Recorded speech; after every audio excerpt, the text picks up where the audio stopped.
हामी आज जुन ठाउँमा छौँ यसको श्रेय हाम्रा बुवा आमा र हाम्रो परिवारले जान्छ। उहाँहरूको माया, प्रेम, साहस, हिम्मत र प्रेरणाको लागि समर्पित। पढाइ लेखाइ ठुलो मान्छे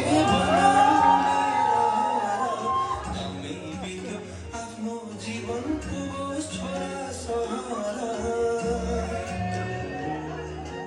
दुईसँगै टेके मैले तिमी टेक्नु धुरी सके जति छेकिदिउँला घाम बाँधी हुरी पाखुरीमा तागत रहेसम्म बोकी हिँडे